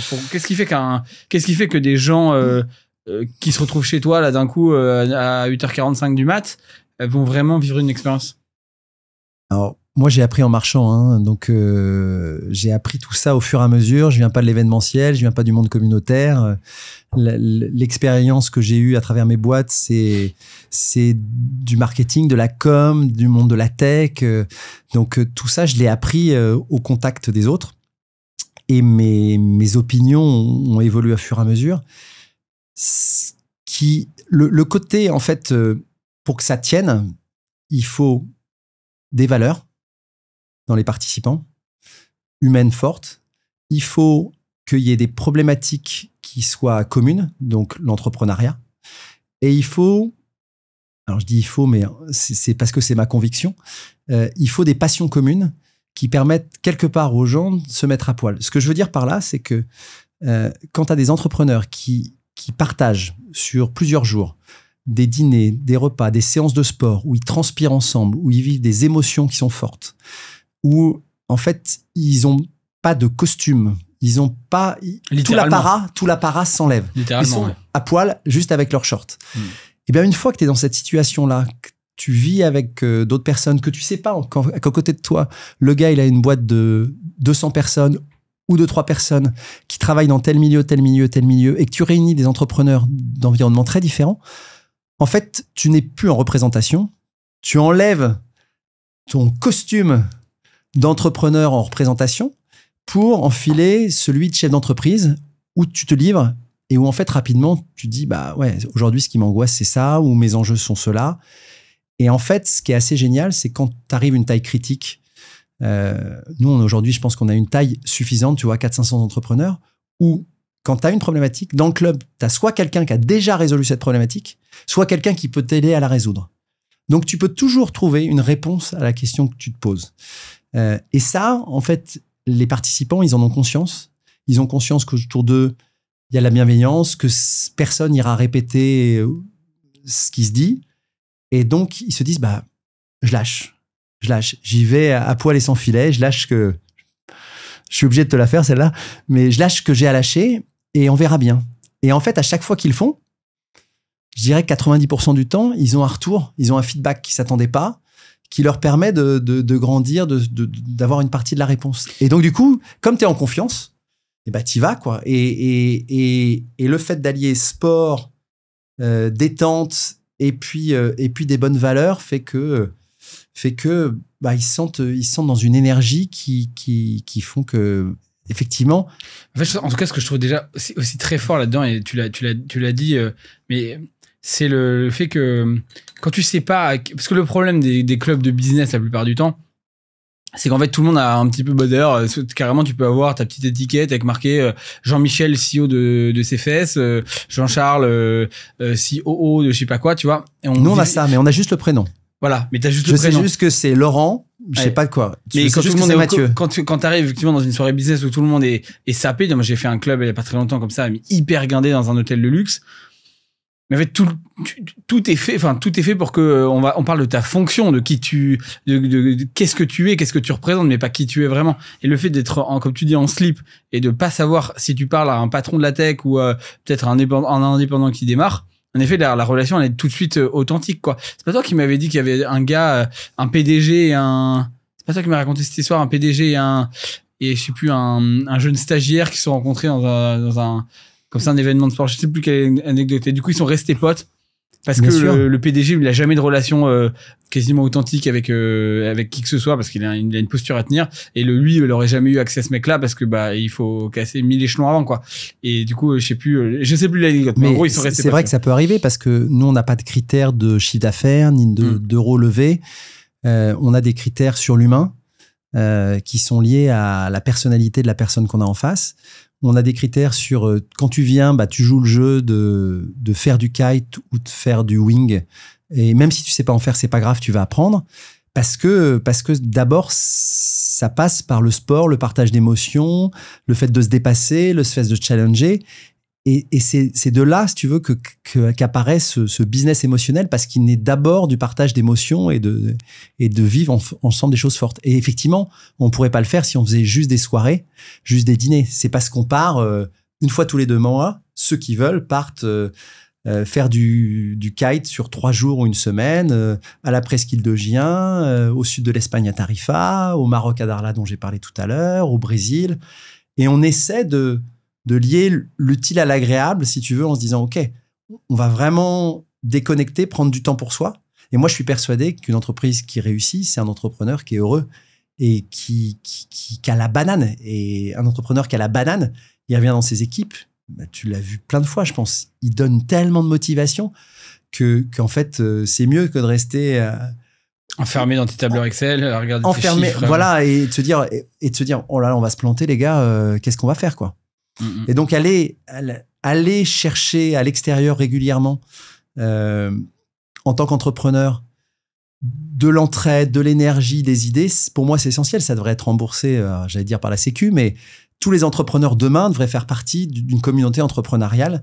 Et chacun, tu vois, chacun ses activités. Ça peut être une passion, ça peut être un sport, ça peut être plein de choses. Mais à mon sens, c'est quelque chose qui est assez essentiel si tu veux être bien en tant qu'entrepreneur déjà et épanoui. Et pour moi, c'est clé dans la réussite d'une boîte. Ouais, je te rejoins. En tout cas, c'est vrai que les entrepreneurs qui passent leur temps à dire mais je peux pas, j'ai pas le temps. En fait, déjà le temps. Enfin, cette phrase m'agace parce que c'est déjà. Est-ce que tu crois que moi j'ai le temps? Parce que c'est un peu, tu sais, ça peut être un peu irrespectueux de le dire comme ça, je trouve. Et en plus, c'est surtout, en fait, j'arrive pas à prioriser. Mais en fait, tout ça, c'est une question de priorisation. C'est qu'effectivement, faut voir derrière Bon, maintenant, ça devient donc quand même de plus en plus mainstream. Toi, t'as commencé ça il y a 11 ans. Mais maintenant, il y a de plus en plus de retraites d'entrepreneurs, de trucs. Et tant mieux. Parce qu'effectivement, c'est un temps d'évasion, c'est un temps de créativité. Et tant que t'es dans la tête dans le guidon, tu peux pas, en fait, résoudre tes problèmes. C'est comme on dit, aucun problème ne résiste à 1 heure de marche, quoi. Tu vois, c'est ça, si tu pars, aucun problème ne résiste à 2 jours de kite où tu penses à autre chose et quelqu'un qui n'est pas lié à ton business, qui n'a pas d'émotion liée à ça, va apporter un regard neuf et ça va tout changer, quoi. À mon sens, tu as toujours une bonne raison de pas créer ta boîte, tu vois. Tu peux toujours dire la conjoncture, ceci, cela, c'est pas le moment. Bah, de la même manière, tu as toujours une bonne raison de dire j'ai pas le temps parce que, quelle que soit la phase de croissance de ta boîte, tu as toujours plein d'autres priorités. Je pense qu'à partir du moment où tu as pris conscience que prendre du temps pour soi en tant qu'entrepreneur, c'était te faire du bien. Et te faire du bien, c'était trouver de l'énergie, c'était sortir de tes zones de confort, c'est apprendre, c'est prendre du recul sur ton business, c'est sortir la tête du guidon. Et dès que tu commences à avoir vécu ça chez Kite & Connect ou ailleurs, hein, et que tu reviens et que tu te rends compte qu'en fait, tu es plus efficace, tes équipes travaillent mieux, tu as gagné du temps. Finalement, peut-être que tu as trouvé des leads commerciaux auxquels tu n'avais pas pensé. Finalement, peut-être que la relation avec un de tes fournisseurs, tu vas la changer, etc. En fait, tu as gagné un temps de malade. Et c'est parce que tu fais l'effort de prendre du temps pour toi qu'après, tu as du temps de plus en plus. Pourquoi chez Kite & Connect, des entrepreneurs viennent 3-4 fois par an passer une semaine tout en passant du temps avec leurs copains, avec leurs femmes, avec leurs enfants? C'est pas des célibataires divorcés sans enfants, c'est pas ça. Chez Kite & Connect, le profil, c'est chef d'entreprise, une quarantaine d'années, une trentaine de collabs, mariés, des enfants. On a 30% de femmes là-dedans. Et puis, la moitié vivent à Paris, l'autre moitié vivent en région. C'est des gens qui sont occupés, qui ont une vie pleine, remplie, et qui viennent pas chez Kite & Connect parce qu'ils s'emmerdent. Ils viennent parce que, à un moment, ils ont compris qu'ils avaient besoin de sortir de leur quotidien et que se prendre du temps pour eux, c'était essentiel. Et s'ils peuvent le faire en mélangeant ça avec leur passion, bingo. Et toi, Laurent, alors effectivement, ce que j'aime bien, en tout cas, ce que j'aime bien dans les entrepreneurs bootstrap, parce qu'on peut te décrire comme ça, hein, parce que tu as une boîte on n'a pas levé de fonds, non, rentable, qui n'a pas levé, avec une vision de long terme. On a mis du temps à être rentable. Hein. Il a fallu 5-6 ans pour que le business model soit trouvé. Bah, pour qu'on assume notre positionnement, pour qu'on assume le fait qu'il y ait par exemple, ça peut te paraître incroyable, mais au début, j'ai lancé le club, j'avais même pas de fees annuels, quoi. J'étais complètement pas de cotisation, quoi. J'avais pas de cotisation, donc rapidement je pouvais pas embaucher des collabs, je m'en sortais pas, quoi. Parce que je suis parti sur un mode un peu la question que tu me posais tout à l'heure, sur un mode passionné. Bah c'est cool, on va se faire plaisir. Sauf que quand tu veux faire les choses bien, faut monter une boîte, faut t'assurer. Moi je suis agent de voyage, tu vois, donc tu structures ta boîte. Et là, je me suis dit, mais le service qu'on apporte, en fait, il y avait une espèce d'inégalité entre le service qu'on apportait et puis nous, notre rémunération. Et tu vois, on a ce truc-là, il a fallu du temps pour y arriver. Donc, effectivement, maintenant, on est rentable. Moi, je suis hyper bien entouré, c'est génial. C'était quoi, du coup? Tu dirais que c'était quoi? Un syndrome de l'imposteur? Tu disais, mais en fait, je peux pas faire payer du kiff à des gens. Je sais pas. Oui, et comment t'as fait? Enfin, tu vois, qu'est-ce qui se passait en toi et comment t'as fait pour, à un moment donné, avoir le déclic que tu dis, en fait, si, ça mérite d'être payé, de faire tout ça, quoi. Tu sais, quand j'ai pitché cette idée-là au départ, pendant au moins 1 an, on m'a dit que c'était une idée qui n'avait pas de sens, que j'avais déjà ma boîte à côté. Et que donc, passer du temps sur un autre projet, c'était... Défocus, comme on dit. Voilà. La boîte qu'on avait à côté marchait bien. Mais bon, jusqu'au jour où j'ai discuté avec un ami qui vit aux États-Unis, où, tu sais, on refait le monde en fin d'été sur c'est quoi tes nouveaux projets à la rentrée. Et moi, je lui explique ce fameux idée de club d'entrepreneurs. Et je lui explique que c'est mort, ça fait 50 fois que je le pitch, ça marchera jamais de toute manière. Tout le monde me dit que ça marchera pas. Et lui me dit, mais ce que tu veux faire, ça existe déjà aux États-Unis, ça cartonne, c'est the place to be, etc. Tiens, cadeau, voilà le numéro du mec qui a fondé ça. Moi, j'y étais il y a quelques mois. Et donc, c'est comme ça que démarre K10 Connect. Mais en fait, ça démarre, du coup, si tu veux, sur une anecdote. Et puis moi, je me dis, je vais faire ça j'ai déjà ma boîte à côté, je vais faire ça pour kiffer. Et moi, je pars de mon besoin. En fait, j'essaie de me servir mon besoin en disant, j'ai besoin d'un réseau pour moi aller bien et partager et être bien. Ce réseau-là, je vais faire en sorte d'attirer des gens. La meilleure façon d'attirer les gens, c'est que ça soit le moins cher possible, tu vois. Donc, j'ai pas pensé ça comme un business au début. Et c'est ça qui a peut-être créé ce syndrome de l'imposteur. Et après, ce qui a été difficile, c'est de dire reset, les gars, maintenant, c'est un service qui va être payant. Et pourquoi ? Parce qu'on développe ça. Et ça t'oblige, tu sais, quand tu fais des gros switches, ça t'oblige à accepter que tu vas perdre du monde. Parce qu'il y a des gens qui ont payé 2 fois, 3 fois, voire 0 pour un service qui a de la valeur. Et la seule chose que tu peux leur dire, c'est vous avez eu une chance de malade. Mais maintenant, le freemium est fini, quoi. Mais bien sûr. Et t'en as perdu, tu vois, ça, bien sûr. Et quand tu perds tes premiers clients, c'est dur. Parce que c'est eux qui t'ont accompagné au début, c'est eux. Et puis, t'en perds certains. Et puis, t'en as certains qui reviennent quelques années après en se disant, mais en fait, c'est génial, ça me manque, quoi. Et qui n'ont plus aucun problème avec ça. C'est normal, c'est la vie. Tu sais, dans toute entreprise, tu évolues et quand tu perds... En tout cas, je pense que quand tu montes ta boîte, quand tu perds tes premiers clients, c'est toujours dur. Et surtout dans un modèle de communauté, parce que je te partageais que j'avais le même ressenti quand les premiers membres du Club Outa ont fini par le quitter. Ouais, c'est toi qui me disais ça. T'as l'impression, mais quand tu mets tellement d'énergie, parce qu'effectivement, les business de communauté, et je pense qu'en tout cas, ceux qui marchent, et c'est le cas pour toi, parce qu'il était très incarné. Je pense que moi aussi, ça a marché pour ça, parce que je portais le message, j'y croyais vraiment, j'étais à fond dedans, quoi. C'est presque remarque, on dit ça doit être le cas pour plein d'entrepreneurs, mais du coup tu vis ça comme une remise en question personnelle au début. Bien sûr. Tu te dis mais en fait les gens m'aiment pas, ou les gens trouvent que je suis pas bon, ou c'est ça en fait. Comment je vais m'en sortir sans eux Ouais, exactement, c'est ça. Et en fait non, tout passe, quoi. Mais en plus, si tu veux, c'est comme dans tout, il faut un équilibre, et donc un équilibre, ça veut dire que toi en tant que chef d'entreprise, tu as un service, tu sais qu'il est vendu au bon prix, et en face, tu as des clients qui te disent « Waouh !» Et quand tu as cet équilibre qui existe, cette balance-là, moi, je trouve que c'est hyper gratifiant. Mais il a fallu, tu vois, ça fait un peu plus de 10 ans K10 Connect, il a fallu 6 ans juste après le Covid pour arriver à ça, parce qu'évidemment, on s'est pris la crise du Covid, l'événementiel s'est arrêté, notre business model aussi a pris cher. Mais quand on a redémarré en 2021, les entrepreneurs avaient compris qu'ils pouvaient faire du télétravail parce que leurs collaborateurs le faisaient, donc ils se sont dit je vais arrêter de culpabiliser parce que moi je peux en faire. Deuxièmement, ils avaient kiffé pendant plusieurs mois, ils se sont dit mais pourquoi j'arrêterais de kiffer ?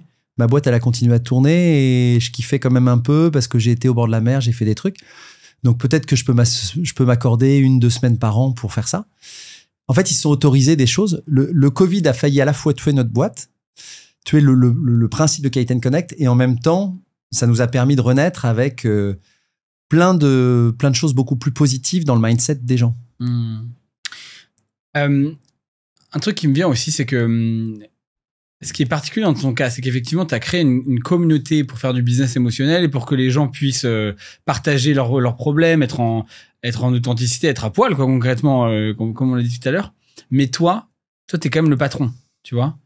Donc comment est-ce que tu jongles avec... Est-ce que toi du coup tu ressens quand même cette solitude du dirigeant ? Est-ce que tu arrives à te confier ? Est-ce que tu te dis en fait non, je suis obligé de garder une certaine distance parce que c'est quand même moi qui porte le business. Enfin tu vois, comment tu... C'est une super question parce qu'en fait la première chose que m'ont dit des membres, certains sont devenus amis, donc c'est aussi un autre sujet, comment tes clients deviennent tes amis, comment tu gères. Ouais, on en parlera si tu veux. Carrément. Mais du coup l'image que tu vas diffuser ou l'impression que les gens vont avoir, c'est Laurent, tu passes ton temps sur des spots de kite, tu rigoles avec des gens, tu passes des bons moments, tu as trouvé ton job de rêve.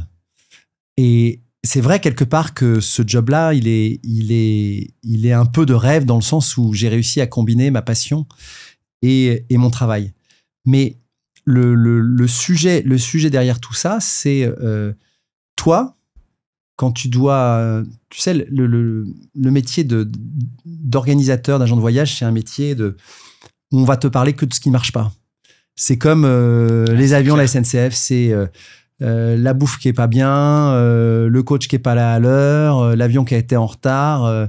Donc au départ, t'es dans une dynamique t'essaies de faire en sorte que les gens aient la moins mauvaise expérience possible. Et puis après, tu changes ton mindset et puis tu passes dans apporter un truc de fou. Tout ça pour dire, moi, en tant qu'entrepreneur, mes clients étant les membres à qui je fais partager ces moments d'échange, c'est compliqué si tu veux, surtout que j'étais organisateur. Donc moi, j'organisais, mais je ne faisais pas partie des gens qui partageaient.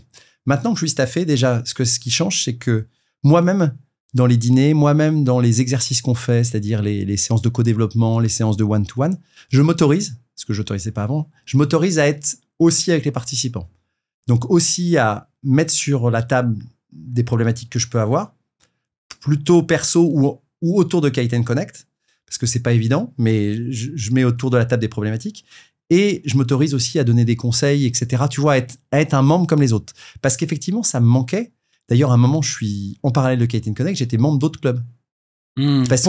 Pour justement pouvoir vider ton sac. Et voilà. Mais dans les autres clubs, on m'a dit, ah, c'est super ce que tu fais, tu pourrais pas t'occuper du management du truc. J'ai fait, ah non, moi, je viens juste là pour kiffer. Ouais. Et pour être le no one, tu vois, et juste pour... Et donc, oui, tu as cette problématique-là. Des fois, les gens comprennent pas en disant, bah oui, c'est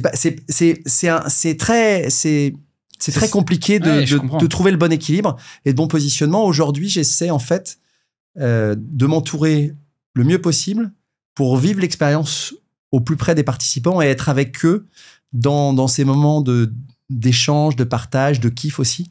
Et ça me permet quand même de répondre à 80% de ce que tu disais. Bah, je comprends. Moi, j'ai vécu la même chose, donc je peux que relayer avec toi. C'est-à-dire se retrouver à... Mais tu as raison, tu as employé le bon mot, c'est-à-dire s'autoriser à. Moi, je me disais à ce moment-là, quand j'ai lancé le Club Bootstrap, j'avais tellement besoin et envie de grandir. Je l'ai lancé, j'avais 27 ans et j'avais autour de moi le patron de Lucas ou Guillaume Houbèche ou Mathieu Stéphanie. Bien, 27 ans. Moi, j'avais 40 quand j'ai lancé. T'imagines l'avance que t'as? L'avance que j'ai, mais j'ai arrêté. Donc voilà. Mais par contre, je me disais, si je me positionne pas à un moment donné comme un participant comme les autres, et du coup, il a fallu vaincre un syndrome de l'imposteur, évidemment, tout ça. J'arriverai pas au but premier que je m'étais fixé en faisant ça, c'est-à-dire grandir. Sinon, t'es juste géo. Sinon, t'es juste un géo, ouais, voilà, exactement. T'es juste le genre et d'ailleurs, on me l'a dit une ou deux fois, et là, je me suis regardé dans le miroir en disant, si on te dit ça, il y a sûrement une raison. Donc, tu dois absolument te transcender pour avoir cette host. Même si être le géo, c'est nécessaire parce qu'il faut un chef géo. Il faut un chef de village. Mais en fait, j'essaie de passer, si tu veux, de cette position qui est effectivement celui qui fait rentrer les gens, qui organise, qui structure, à celui aussi de participant. Et à chaque fois que je l'ai fait, j'ai eu que des retours super bien. Donc, t'as toute la légitimité pour t'es chef d'entreprise en fait. Donc, mais effectivement, c'est délicat parce que alors on va rebondir là-dessus. Tu as dit certains clients sont devenus des amis. Moi, c'est le cas aussi avec le Club Bootstrap. J'ai des gens qui sont devenus vraiment. Après, faut savoir aussi qu'est-ce qu'un vrai ami et quelle est moi, je pense qu'il y a évidemment des degrés dans la proximité avec les gens, etc.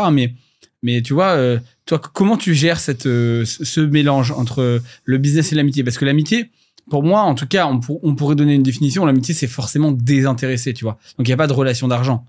Toi, c'est des clients où, donc, je le sens parce que vous partagez aussi la passion du business, passion du kite. Donc, forcément, forcément, il y a de la proximité qui se crée, tu vois. Mais il y a quand même ce lien d'argent. Ça reste tes clients. C'est-à-dire qu'un jour, peut-être, ils arrêteront d'être tes clients. Est-ce qu'ils arrêteront en même temps d'être tes amis? Est-ce que c'était déjà arrivé? Parfois aussi, du coup, peut-être que ce serait pas le cas, mais j'imagine que tu as dû, comme moi, devoir sortir des gens. Tu vois, bon, c'était peut-être pas des amis, du coup, mais voilà. En tout cas, c'en est plus. Si voilà, en tout cas, c'en est plus, voilà. Donc, comment tu vis ça? Déjà, si tu veux une communauté, que les gens se respectent et te respectent, faut t'autoriser à sortir les gens. Et il faut pas faire de compromis là-dessus. Chacun a sa règle, chacun a sa vision, mais si des gens respectent pas tes collaborateurs ou d'autres membres ou d'autres personnes dans des situations et que tu penses que c'est pas correct et que c'est pas aligné avec ce que t'es, même si tu perds de l'argent, faut aller les voir, faut leur expliquer, faut trouver avec eux un modus vivendi, et si ça va pas et Et c'est pas grave, tout le monde n'est pas obligé, tu vois, de s'entendre et tout le monde peut pas s'intégrer dans une communauté. Donc déjà, c'est important ce que tu as dit, il faut accepter de sortir des gens. Il faut accepter que les gens s'en aillent et bien le vivre. Et si c'est des copains, il faut aussi le vivre parce qu'ils peuvent avoir plein d'autres priorités, ou ils peuvent avoir fait le tour de ton club, ou ils peuvent avoir envie de faire autre chose, ou ils peuvent très bien en avoir marre et ils n'ont aucun compte à rendre. Hein. Ils ont acheté un service. Ce service-là, tu sais, la plupart des communautés, les gens font 2-3 ans et ont envie de passer à autre chose. Exactement. Fine. Moi, il se trouve qu'on a de la chance, c'est plutôt 4-5 ans, les gens restent, mais ou partent et reviennent, tu vois. Et en fait, faut être OK avec ça déjà. Et ça aussi, c'est un truc qui s'apprend. Donc, les gens partent par eux-mêmes ou tu es obligé de les laisser partir. Après, tu as l'amitié et le business. Est-ce que tu fais du business avec tes amis ? Qu'est-ce qui se passe quand tes amis sont tes clients et que donc tu leur vends des offres ? Moi, la règle de conduite que je me suis fixée maintenant, c'est de pas parler d'argent avec les gens, avec les participants qui sont des copains. Donc, je suis suffisamment staffé pour que toute la partie commerciale soit gérée par mes équipes. Ça veut dire qu'on parle de plein de choses. On parle de business, on parle de valeurs, on parle de vie, on parle de plein de choses. Mais que ça soit que. Par contre, je suis à l'écoute, tu vois. Il y a des choses qui sont bien, il y a des tests qu'on fait, nous on s'autorise. Ce qui est bien quand tu as ta boîte, et surtout dans l'événementiel, il y a plein de choses qu'on peut s'autoriser à faire qui sont incroyables. Quand on décide, tu vois, par exemple, là, on va créer une piste de ski artificielle pendant notre prochain événement parce qu'on fait une soirée les bronzés font du ski et que moi, je veux que les gens fassent du ski à Darla sur une pelouse. Et oui, quand je vais dire, là, tu vas te faire défoncer parce que ramener de la neige à Darla. Ramener de neige. Mais on est dans... En fait, il y a plein de choses à faire. Un autre exemple, on crée tous les ans, quand tu viens à Darla à cet événement-là, on a créé un concept qui s'appelle la Sunrise Party. La Sunrise Party, c'est les gens, les participants se réveillent à 6 heures du matin, il fait nuit noire, ils ont rendez-vous au sommet d'une montagne qui est à 300 mètres, c'est fléché au sol, il y a des petites bougies, ils suivent les bougies, vient qui veut. Et là, au sommet de cette montagne-là, qui domine toute la baie, tu as un set avec un DJ et des artistes. Ça joue de la musique, c'est assez... Sunrise Party, j'adore le concept. Donc, je vais aller chercher des artistes, tu veux, qui travaillent dans l'événementiel, à la Folie Douce, etc. Ces gens-là, donc il y a un DJ, il y a des artistes. Et pendant 1 heure et demie, jusqu'à ce que le soleil se lève, on danse, on chante, on fait la fête, on se dépense. Et sans alcool, du coup. Café, croissant, c'est tout. Le soleil se lève, la musique s'arrête. On regarde le lever du soleil, on se recueille 1 minute, on est en pleine énergie, en pleine émotion, on se prend dans les bras, on pleure, on rit, etc. On descend la montagne, on va dans la salle de restaurant et là, on démarre 1 heure de one-to-one entre les 300 personnes avec des pitchs. Toutes les 5 minutes, tu changes du speed dating. Je peux te dire que l'énergie que les gens ont après avoir vécu cette 1 heure et demie de danse, elle est complètement dingue. Et donc, quand tu crées des moments de disruption où tu crées une énergie particulière, etc., les gens ils sont levés à 6 heures du mat. Je peux te dire que le soir, à minuit, personne ne veut se coucher parce qu'ils sont tellement pris d'énergie tout au long de la journée. Donc, tu as plein de façons de te sortir en tant qu'humain de ta zone de confort, de te mettre dans une situation qui paraît au début instable. Et puis, tu le fais de manière épisodique. Tu vois, moi, la première fois qu'on a fait ça en 2021 ou 2022, on fait cette fameuse Sunrise Party et c'est toujours pareil. Quand personne ne connaît, sur les 250 personnes, tu en as peut-être 100 qui sont montés faire cette Sunrise. Ils ont fait les one-to-one avec tous les autres qui ne l'avaient pas fait. Et là, j'ai 15 personnes tout au long de la journée qui sont venues me voir en me disant « Ouais, c'est génial, j'ai pas pu me lever, j'étais en retard, j'étais machin. Demain matin, ça va être génial, c'est une Sunrise Party. » Je lui dis « Non, la prochaine Sunrise Party, attends, je regarde ton agenda, c'est dans 1 an, tel jour, à telle heure. » « Ah mais non, tu peux pas nous faire ça, non ? Si. C'est dans 1 an, au prochain B2B, à telle heure. C'est 1 fois par an, c'est à tel moment, c'est à tel endroit. Tu le vis 1 fois, c'est unique. Si je fais ça tous les jours, mais ça n'a pas de sens. Et donc, quand tu arrives à créer un peu des choses uniques, les gens reviennent avec une expérience de fou, tu vois. Mais c'est ça qui est sympa, de toute manière. C'est comme l'échange qu'on a, ce que je disais, quoi. C'est quelle expérience tu vas vivre. Mais alors du coup, pour revenir à ma question quand même... parce que je suis parti un peu loin là. Ouais, mais non, mais moi je me suis fait rembarquer. J'étais en haut de la montagne en train de te faire, donc je te le dis direct. Je pense que c'était pareil pour les auditeurs. Je vais bientôt réussir à t'emmener à Darla, je crois. Ouais, c'est ça, exactement. À septembre, ça va être compliqué parce que j'ai quand même un petit bébé qui naît cet été, mais la prochaine. Merci. C'était quoi la question alors? La question c'était sur l'amitié, tu sais. C'est comment tu donc non, en fait tu as répondu. C'est en fait ta règle que je trouve pas mal, c'est que dans un business comme le tien, mais qui peut être d'ailleurs dans plein de business comme ça de proximité, hein, c'est pas parler d'argent, te débrouiller parce que t'es staffé à pas parler d'argent. Ok. Je viens sur notre question initiale du podcast, qui est que, et je crois que si les gens ont écouté ce podcast jusqu'au bout, tu vois, jusque là. J'espère bien. Attends. J'espère aussi. C'est quand même à quel point tu incarnes cette communauté, c'est-à-dire à quel point c'est toi, tu vois, c'est ta passion du kite, c'est ta passion de faire de rencontrer des gens, de les aider, d'être avec eux, voilà, de leur faire passer des moments uniques. Donc c'est vraiment toi, quoi. La question quand même c'est une question que tout entrepreneur se pose au fond, mais pour toi, je trouve que c'est encore plus particulier. Qu'est-ce qui se passe si t'es plus là? Quel que soit, hein, je souhaite pas que ce soit, voilà, mais quelle que soit la raison, qu'est-ce qui se passe si t'es plus là? Écoute, j'espère qu'il va se passer des trucs. Mais quand tu crées un concept, tu pars de zéro. Tu avances au fur et à mesure que tu fais du test and learn. C'est ce qu'on a fait. On teste des concepts. Des fois, ça marche. Des fois, ça marche pas. Tu vois, sur le B2B dont tu parlais tout à l'heure, on fait la 8e année. Donc, un événement qui dure 8 ans commence à être rodé, que les gens commencent à se dire, ah oui, c'est sérieux, il revient tous les ans, tu vois, commence à... Et il y a des gens, on accueille une vingtaine de personnes qui vont faire leur 8e événement, là. Donc, qui sont fidèles depuis 8 ans, rien qu'à cet événement-là. Quand tu recrées tous les ans quelque chose comme ça, tu te dis, OK, il faut qu'on progresse. Qu'est-ce qui se passe effectivement si l'événement a lieu sans toi? Donc, au fur et à mesure qu'on avance sur ce concept, qu'on crée le concept, on sait ce qui marche et ce qui marche pas. Et premièrement, je délègue à mort, même si c'est mon concept. En fait, aujourd'hui, j'ai recruté des personnes incroyables qui m'accompagnent. Vous êtes combien dans l'équipe aujourd'hui? Alors, à temps plein, on est 4. Et après, on passe par des prestats qui nous accompagnent sur du gross marketing, sur des réseaux sociaux, sur de l'assistanat commercial, etc. Donc, on est 4 à temps plein. Théo, Augustin et Clément, qui ont tous moins de 30 ans. J'ai pas fait exprès. C'est des jeunes incroyables qui ont des parcours très différents et qui ont commencé à bosser avec moi, soit en stage, soit qui sont venus. Il y en a un qui est venu d'ailleurs grâce à Génération Do It Yourself, une annonce qui a été faite comme ça. Et donc, je te disais ça parce que... oui, donc t'es staffé. Donc Voilà. Alors, pourquoi? Parce que l'idée, c'est... Une fois que tu as trouvé ton concept, je pense qu'à bout de 10 ans, on l'a trouvé. On sait ce qui fonctionne, on sait ce qui fonctionne pas. Il y a des outils qui fonctionnent. Par exemple, on fait pas venir d'intervenants extérieurs qui vont expliquer aux entrepreneurs ce qu'il faut faire ou pas faire. Tous les intervenants sont des entrepreneurs qui sont membres du club et qui ont payé leur participation à l'événement et qui veulent partager un savoir-faire. Par contre, ils n'ont pas forcément la capacité de le faire. Donc, nous, on paye un coach qui va les accompagner pour préparer leur talk et qui fasse le talk le plus inspirant possible.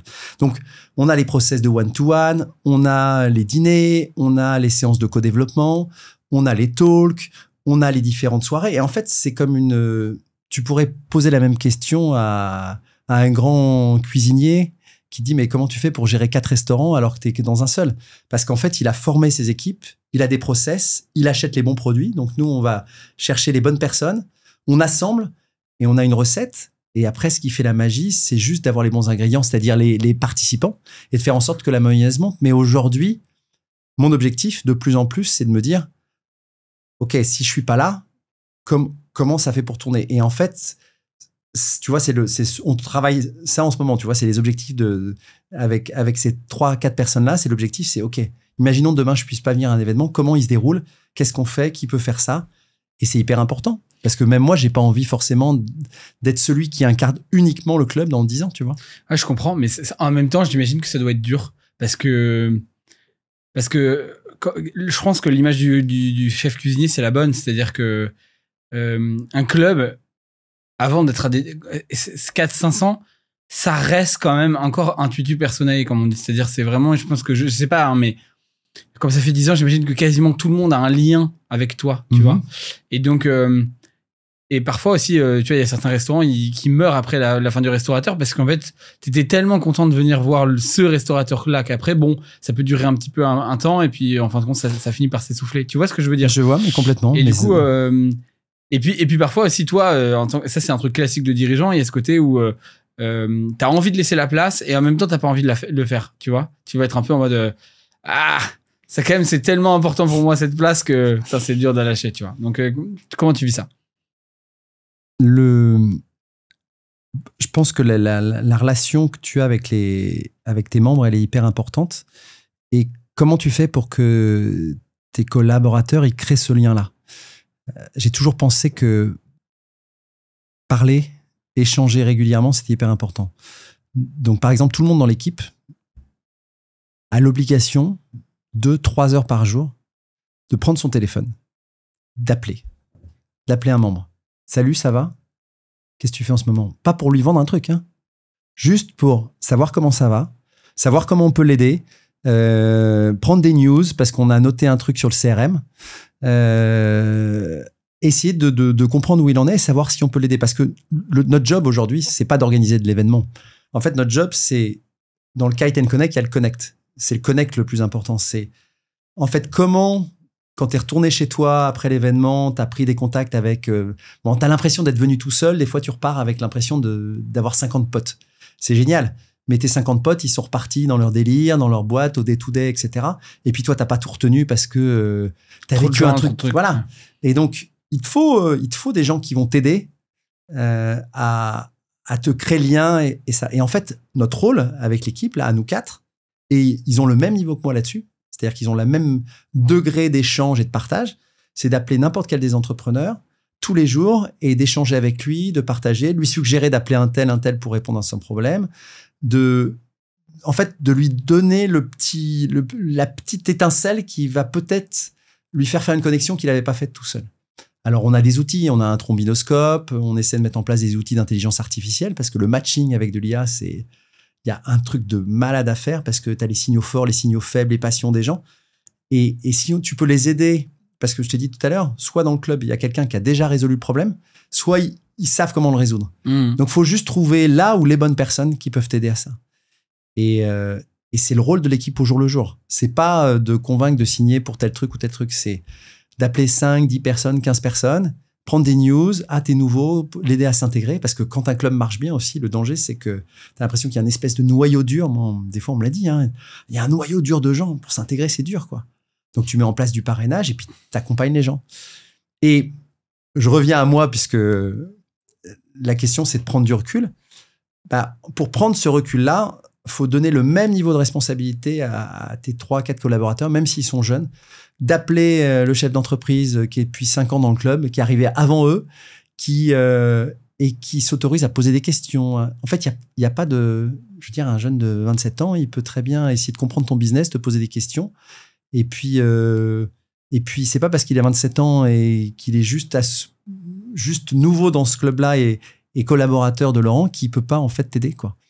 Et si tu fais monter en compétences, on travaille beaucoup sur la montée en compétences pour être vraiment des conseils, des accompagnateurs. Et en fait, il va lui faire penser à quelqu'un, soit qu'il connaît pas, soit il n'y a pas pensé. Et là, du coup, tes collaborateurs, ils vont, moi, sans arrêt, je suis hyper content. On me dit, tiens, j'ai eu Clément ou j'ai eu Augustin, ils m'ont aidé là-dessus. Je fais, waouh, génial, le kiff pour moi. Et voilà. Et donc, c'est ça que je fais. Tu mets en place des process, des outils, tu délègues. Même si des fois, tu n'as pas envie, même si tu sais que ça va être moins bien fait au début. Tu vois, on fait un concours de start-up en ce moment. Tous les ans, on emmène 3 start-up à nos frais, passer 4 jours avec 300 entrepreneurs. Expérience géniale pour ces start-up-là. Contrairement à beaucoup d'autres concours, on n'offre pas d'argent, on offre juste une expérience. Parce que concours de start-up, moi, je viens du monde aussi de la tech. Je l'ai géré pendant des années moi-même. Et maintenant, c'est les équipes qui le gèrent. Ils doivent trouver les start-up, les motiver. Moi, je suis juste là le jour J pour animer le jury d'entrepreneurs qui fait la sélection. Et ils vont les trouver, les startups. Ils les trouvent, ils appellent les entrepreneurs, ils en font venir. Et ça tombe bien, ils ont entre 20 et 30 ans. La plupart des start-upers ont le même âge, tu vois. Et ouais, ok, ça sera peut-être moins bien fait. Et peut-être qu'on va passer à côté de trucs, mais ils vont grandir, ils vont progresser. Et moi, je pense que personne n'est indispensable. Hein. Personne, oui, mais alors, tu vois, je dis toujours ça à ma meuf, mais elle me dit, ouais, mais ça, c'est autre chose, ça. Ah oui, voilà. Alors, non, pas dans ce sens. Alors, oui, c'est vrai aussi, d'ailleurs, mais, moi, elle me dit un truc que je trouve assez joli. Elle dit, non, mais c'est con, cette phrase, parce que, par exemple, le club Bootstrap, il continue après moi, et tant mieux, parce que c'est beaucoup plus agréable quand t'as quelque chose, quand tu t'arrêtes. C'est différent, voilà, que t'as créé, qui est suffisamment fort pour que ça continue à vivre, tu vois. Même s'il y a plein de moments où moi je me suis dit ah non mais ça fait chier, c'était mieux quand c'était moi. Bien sûr, évidemment c'est normal ça. C'est plus une question de toi de l'accepter. Ouais, c'est plus toi. Et puis de pas surréagir quand on dit c'était mieux avec toi. Ouais, parce qu'évidemment t'as des gens qui vont te le dire. Cette communauté, quand je l'ai montée au début, ça va te paraître paradoxal, j'étais très très à l'écoute des besoins des participants. Ah Laurent, faudrait que tu fasses un événement ici ou ceci ou cela, etc. Et en fait, je me suis rendu compte que si j'étais pas moi-même intimement convaincu et que je ne faisais que d'écouter les gens, en fait, l'événement, il marchait pas. Parce qu'en fait, la projection qu'ils avaient sur ce qui était bien pour ce club, c'est pas forcément la projection de l'ensemble et qu'en fait, la seule personne qui pouvait répondre à cette question-là, c'était moi. Donc, du coup, aujourd'hui, mon sujet, il est effectivement de me dire qui peut reprendre un peu de ce persona, tu vois, que je représente aujourd'hui. Et j'essaie de le faire avec plusieurs bras droits qui m'accompagnent là-dedans avec leur feeling, leur expérience. Et c'est compliqué parce que à partir du moment où tu crées quelque chose d'un peu unique comme l'était Bootstrap ou comme ce qu'on fait, moi je suis pas en train de suivre un tel ou un tel en me disant bon ok faut que je suive tel club. En fait j'ai des chakras open et quand je vois un truc qui m'a l'air assez intelligent, je me dis mais est-ce que ça on peut l'adapter au sein du club. Les deux clubs qui existaient quand on a créé Kite & Connect, que ça soit le club américain, il y avait déjà un club américain qui s'appelait Mai Tai et un club allemand qui existait, qui était sur le même principe. Aujourd'hui, ça fait très longtemps qu'on peut plus les suivre parce qu'ils sont beaucoup plus petits que nous et ils drainent moins de valeur pour plein d'autres raisons. Et so what? Donc, c'est à nous d'inventer notre chemin et c'est nous d'inventer le Kite & Connect qui aura dans 10 ans avec les entrepreneurs qui aura dans 10 ans. Mais alors, je peux te demander ton âge, Laurent? 52. Mais donc, en fait, quand même, t'as encore un paquet, enfin, tu vois, t'as encore un paquet d'années devant toi, déjà. Donc, est-ce que c'est marrant que tu dises que tu commences à préparer la suite, en fait? Je me dis, mais est-ce que tu te vois, parce que, est-ce qu'on peut déjà exit, tu vois, est-ce qu'on peut déjà vendre une telle entreprise? Est-ce que tu penses ça? Et sinon, enfin, tu vois, comment tu te vois encore, là, dans les prochaines années? Tu dois vraiment passer la main ou est-ce que c'est tellement toi, ce club, c'est tellement important pour toi que ce serait trop douloureux? Alors, est-ce qu'on peut exit? En tout cas, ça a de la valeur, ça c'est sûr. Ça a de la valeur parce que le business qui est généré entre les membres, je te disais 250 millions sur les 3 dernières années de business généré entre les membres. T'en as qui ça a impacté leur vie de manière forte. Ils ont vraiment trouvé des amis, une famille, ils ont changé leur façon de vivre, ils ont changé leur mode de relation avec leurs collaborateurs. Donc l'impact, il est mesurable, il est tangible et des témoignages, on en a des dizaines et des dizaines en écrit, en vidéo. Je pourrais t'inonder de ça sur ta boîte email. Donc l'impact, il est concret. Ça a de la valeur. Je pense que ça a la valeur même si je suis pas là. Après, est-ce que ce type de business intéressera des groupes mais regarde, il y a un autre exemple qui est impressionnant, les Big Boss. Oui, ils ont été revendus, t'as raison. Ils ont été revendus sur une valorisation exceptionnelle, avec un business model qui est différent parce que il y avait du sponsoring. Moi, je m'inspire en sponsoring. Moi, tout le monde, que tu sois petit, moyen ou grand, tout le monde est traité au même niveau. Tout le monde a les mêmes droits et les devoirs. Tout le monde paye le même prix. T'as rien qui est lié au chiffre d'affaires, etc. C'est des entrepreneurs qui viennent, ils ont leur propre boutique et chacun, à son niveau, participe. Alors effectivement, si t'as un peu plus d'argent, tu peux avoir une chambre un peu plus VIP et puis être en single versus t'es 2 ou 3 dans ta chambre. Soit, mais sinon tout le monde est traité de la même manière. Le coût de la cotise dépend pas du chiffre d'affaires, etc. Donc c'est un parti pris très fort de dire on est tous au même niveau. Et on est tous à poil et sans filet sur nos kites. Business, ouais. Et donc, tout le monde vit ça de la même manière. Donc, oui, donc toi, tu penses que c'est possible de le vendre, ça c'est sûr. Je pense que ça a de la valeur, que c'est possible de le vendre parce que c'est structuré. Déjà, toi? Aujourd'hui, non. Moi, aujourd'hui, tu viens, tu me fais une offre à 5 millions d'euros, je te le vends pas. Non, mais pas à 5, mais ah, c'est pas assez. Bon, à 10. Est-ce que je te le vends à 10? Tu vois, c'est ça. Prenons un truc un peu fou, tu vois. Il y a un mec qui se dit, OK, je vais absolument rajouter cette brique de connexion dans mon business de, je sais même pas, ma boîte de magasin, mon énorme boutique de sport, et je veux rajouter cet volet expérientiel pour vendre mes produits, et je suis sûr que ça va marcher. Bref, il te propose 10 ou 15 millions sur la table, tu dis non? Je pense qu'aujourd'hui, je dis non parce que l'aventure, elle est juste, tu vois, elle est pas à son apogée. En fait, on a 10 ans, mais ça fait que 3-4 ans qu'on est rentable, que l'expérience, elle est reconnue. On est au début d'une super aventure. Et moi, je pense que on n'a pas besoin de cash pour grandir, là. On a plus besoin de bien recruter des nouveaux membres. On a plus besoin d'être bien entouré avec une bonne équipe, de continuer à avoir des expériences de fou, d'inventer des concepts, donc de créer. Donc le cash m'apporterait rien à part une retraite dorée. Et tu sais, pour voir beaucoup d'entrepreneurs qui ont fait des exits, t'as des structures d'exiteurs. Et je peux dire que le niveau de bonheur il n'est pas si élevé que ça. Et le projet qu'ils ont cédé des fois pour des bonnes raisons, des fois pour des mauvaises raisons, s'ils l'ont pas préparé la suite, finalement, ils se retrouvent un peu sans... Donc, moi, cette histoire avec K10 Connect, elle est en cours. Il n'empêche que pour plein de raisons dont on a parlé tout à l'heure, faire monter des collaborateurs, trouver des associés qui apportent de la valeur, moi, je pense que c'est une bonne idée.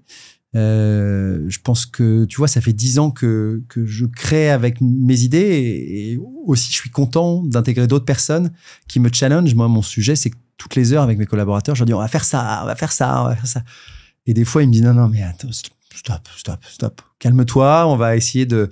Et puis des fois, ils peuvent pas m'empêcher, donc je fais la sunrise ou je fais des trucs un peu foufou. Mais c'est ça qui crée des trucs aussi. Et puis des fois, je me plante, je fais venir des artistes et puis en fait, c'est complètement à côté de la plaque. Mais c'est pas grave parce qu'en fait, maintenant, tout le monde a accepté le fait que pour créer, faut prendre des risques. Pour prendre des risques, en tant qu'entrepreneur, t'es obligé de te lancer. Et puis des fois, c'est pas grave. Tu passes à autre chose. C'est clair. Ouais, et moi, c'est ça qui me fait triper, si tu veux. C'est pour ça que je pense que si je voulais créer une licorne ou créer quelque chose qui ait de la valeur, j'aurais pas été sur ce business model-là. J'aurais peut-être été plus sur un business model type Big Boss ou d'autres business models. Ce qui est important, c'est d'avoir des bons collabs et donc de trouver suffisamment de valeur ajoutée pour que le prix soit adapté et que donc de tout ça, tu puisses avoir les bons artistes. Tu sais, au Maroc, on fait venir 2 smirmors qui traversent tout le Maroc avec, je sais pas, il y a 10 ou 15 tonnes de matos et on crée un plateau technique avec une salle de 300 personnes, 2 écrans de 6 mètres par 4. On fait des talks qui ressemblent à des TEDx où il y a un coach qui prépare les gens à intervenir sur scène. Et puis tous les soirs, tu as un set de DJ avec 6 DJ et puis des artistes qui viennent chanter. Donc, pour faire ça au milieu du désert, effectivement, à un moment, il faut que tu sois persuadé que tu es au bon pricing, à la bonne valeur. Et si en plus, au final, derrière tes collaborateurs, ils sont heureux, voilà, c'est cet équilibre-là en fait qui a été difficile à trouver. C'est ça ton drive en tout cas. T'as clairement pas fait cette boîte pour faire un exit. Ça je le sens. Mais d'ailleurs, c'est juste, j'ai fait un épisode avec Hugo Manoukian. Qui est venu chez K10 Connect. Axel, je crois, va venir à son frère, va venir au B2B KSMI. Mais j'ai vu Axel aussi il y a pas longtemps. En septembre. Mais ils ont adoré, tu vois, par exemple. Ils ont eu un gros sentiment de vide après l'exit, par exemple. Mais normal. Hugo, il en a parlé dans mon podcast, le sentiment de vide après l'exit. Et donc, c'est vrai que je comprends qu'en tout cas, quand tu fais une boîte comme ça, ce qui te nourrit, c'est autre chose, quoi. Voilà, comme je suis pas dans une notion de dire ok, ça va telle valeur, etc. Donc, je suis pas là-dedans. Je suis vraiment dans l'idée de. Moi, ça a changé mon quotidien, K10 Connect. Ça a changé la façon dont ça m'a fait découvrir ce monde entrepreneurial en fait qu'on connaît pas vraiment, toute cette richesse qu'on a en France, plein de gens qui tu découvres une boîte qui est à Caen qui fait des réservoirs pour des smirmors, tu redécouvres un autre gars qui a trouvé une façon de faire de l'aloe vera un peu différente et qui est en train d'en vendre des centaines de milliers d'exemplaires dans tel réseau. Tu découvres un gars qui travaille dans le monde du nucléaire et qui est en train de monter des petites centrales pour alimenter des villes et c'est le futur énergétique. Et donc, moi, j'adore ces rencontres-là, en fait, parce que c'est des gens qu'on rencontre, qui n'ont rien à te vendre. Tu as juste à partager de l'expertise, de l'expérience. Et puis, cet échange naît des idées et on a une richesse entrepreneuriale en France de fou furieux. Ouais, et puis je suis d'accord avec toi sur le fait que parfois, ce que je trouve frustrant et tu sais ce que tu m'avais dit quand on s'était vu, c'est quand c'est trop verticalisé, c'est-à-dire qu'on prend un business avec que des boîtes tech ou que un certain type d'entreprise. En fin de compte, c'est comme ça devient de la consanguinité, donc il y a moins de fraîcheur. Mais c'est vrai qu'au Bootstrap, moi, je trouvais ça fou. Là, j'ai un entrepreneur qui faisait de l'électronique de pointe, qui vend des batteries innovantes, je sais pas ce que c'est exactement, mais en rafale à la F1, etc., qui a fait ça entre Paris et Lannion pendant 12 ou 13 ans. Là, il vient de vendre son truc 65 millions d'euros. 65, c'est énorme. C'est une des plus grosses réussites de la French Tech, mais largement plus que n'importe quel SaaS qui fait un peu de bruit sur Madines, tu vois. Et c'est des gars comme ça, moi j'en ai un qui vend des DVD, tu vois, je l'ai interviewé d'ailleurs, il vend des DVD en 2025, s'il te plaît, il fait 12 millions de chiffre d'affaires avec ça. Et c'est ça qui est fou, c'est de rencontrer des types comme ça qui ont des aventures complètement loufoques et qui vont te donner un regard sur l'entreprise, oui, voilà. Et puis chacun vient pour ses besoins, tu vois, il y en a qui viennent pour trouver du réseau et qui le trouvent, et ils le trouvent de manière accélérée, donc derrière ils trouvent du business. Il y en a qui trouvent des boîtes dans lesquelles investir, et ils vont investir dans 2, 3, 4 autres boîtes et ils ont la légitimité, ils apportent au board du savoir-faire. Et puis il y en a qui lèvent des fonds et qui disent Laurent, super, on a trouvé 10% de nos investisseurs au sein de K10 Connect. Mathieu, il pourra te le dire, avec la société qu'il a montée dans la vente, il a trouvé au B2B, et je pense 30 ou 40% des investisseurs qui ont été mis en place dans la boîte. Donc chacun il vient avec ce qu'il a. Plus tu partages, plus tu donnes, plus tu reçois. Moi, je l'ai vu.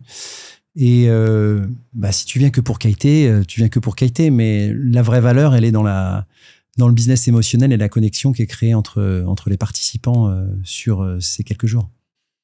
2 dernières questions pour terminer ce podcast, Laurent. La première, c'est dans tout ce tableau où effectivement je sens toute la passion qui t'anime et qui fait que ça fait plus de 11 ans que tu fais ça. Est-ce qu'il y a un truc que tu détestes faire dans ce rôle, ou que tu détestes vivre Je pense que je déteste virer les gens et aller au conflit, parce que souvent c'est des incompréhensions, c'est des attentes qu'on peut pas combler, c'est des gens qui pensent qu'on est au Club Med alors qu'on n'est pas au Club Med, qui n'ont pas compris le concept, si tu veux. Ouais. Et quand tu as un entrepreneur qui est venu, qui a commencé à apprécier ou pas, parce que souvent si tu le vires, c'est qu'il l'aime bien, mais que toi tu peux pas le garder pour plein de raisons. C'est très dur humainement. Et si je fais du business émotionnel, c'est aussi que l'émotion me touche, si tu veux. Et donc je suis obligé de faire les choses parce que c'est nécessaire, et en même temps, c'est pas ma nature. Donc oui, c'est dur, et tous les ans, il y en a 2, 3 qu'on est obligé de... Et à chaque fois, c'est toi qui le fais? C'est une question. Est-ce que je fais le grand méchant loup ou pas? C'est un sujet. Tu l'as quand même t'as commencé déjà à le déléguer? Je l'ai pas encore, mais ça fait partie des sujets, parce que c'est compliqué d'être celui qui incarne un club, et en même temps, faut trancher, et en même temps, faire monter ses collaborateurs là-dedans, c'est normal. Oui, bien sûr, je suis d'accord. Ouais, mais je comprends. Et pour terminer, c'est quoi ton plus grand rêve là, sur les 10 prochaines années qui viennent mais que ce soit d'ailleurs pro comme perso, puisque c'est un peu le thème de l'épisode, c'est quoi ton plus grand rêve encore? Alors moi, j'ai plein de rêves. Tu vois, les 2 expériences les plus folles que j'ai vécues l'année dernière, en 2024, qui n'ont aucun rapport avec directement mon business, c'est aller au Burning Man. Parce que tu vis dans un monde parallèle pendant une semaine, et c'est pas du tout effectivement ce que décrivent les médias ou des journaux. Voilà, c'est vraiment un truc à vivre qui est un mélange entre une vie sans argent, un festival, une ville éphémère, de l'art. Voilà, c'est quelque chose de très particulier à vivre. Et j'ai vécu un autre événement qui a aucun rapport. Il se trouve qu'on a fait un camp K10 Connect au Kenya, et qu'après j'ai été faire un safari. Et que je me suis connecté à la nature, à l'humain. J'étais à quelques mètres des animaux. Et en fait, moi, ce que je souhaite faire dans les 10 ans qui viennent, c'est continuer à vivre des expériences qui me font un effet waouh, comme de la même manière que je le fais pour les autres, si tu veux. Parce que la plus grande frustration, dont on l'a dit tout à l'heure, c'est que ce que je fais, je le fais au service des autres. Et moi, j'ai envie aussi de le vivre pour moi. Et donc, je m'autorise de plus en plus, tu vois, à faire des trucs comme le Burning Man ou à faire un safari. Et demain, si tu fais un truc exceptionnel, bah, je serais très content d'y participer, Mathieu, dans des futurs projets. Avec plaisir. Écoute, merci beaucoup pour ce shot d'énergie, Laurent. Merci, Mathieu. À bientôt. À bientôt.